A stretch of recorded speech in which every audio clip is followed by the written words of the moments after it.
Well, tonight, as you go to bed, over 10,000 people in Colorado have no home. One trip downtown will tell you how things are changing. CBS 4's Alan Janae looked at what the future of housing in Denver might look like. 26-year-old Mona Lisa is shy about being on camera and asked us to conceal her. Her story is one of trying to get out of poverty. I have my 2-year-old son, and then I have a 6-year-old, and then I take care of I just got custody actually on my birthday of my 11-year-old brother. That happened after her father passed away. She's also caring for 3 nephews. So that's 6 kids. Yes. And you work? Yeah, I work overnight at Walmart, stocking. She is one of those in Colorado who needs government help as she struggles to keep a roof over her head. It's particularly frustrating. John Parvensky heads the Colorado Coalition for the Homeless. As Colorado's economy grows, some fall further behind. What kind of a society do we get then?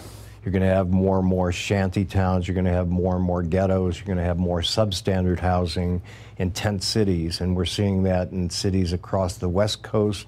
We're starting to see that in pockets of the Metro Denver area.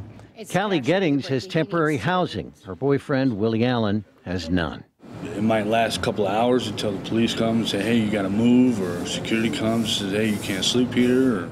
In the Denver metro area, decent housing is a pearl in a sea of rising prices. It seems like a long, hard road because they want so much in deposit, they want so much in, background check. Parvensky believes it affects people who aren't even touched by it. I can drive by it quickly in a car, but that affects my quality of life even if I don't live there. That's right. And if you're downtown and you're having to walk around a homeless person on the street because we haven't invested in housing, that affects your quality of life. It could be a further partition in the city where people say help makes a difference. I'm not sitting up here. I'm not doing drugs, getting drunk. Can't let it get you down. You got to keep going. It's part of life, I guess. It's part of the ride. In Denver, Alan Janae, covering Colorado First. A study released this year showed the greatest percentage of people new to Colorado who wound up homeless came here to get away from a problem. Legal marijuana was also an attraction for some.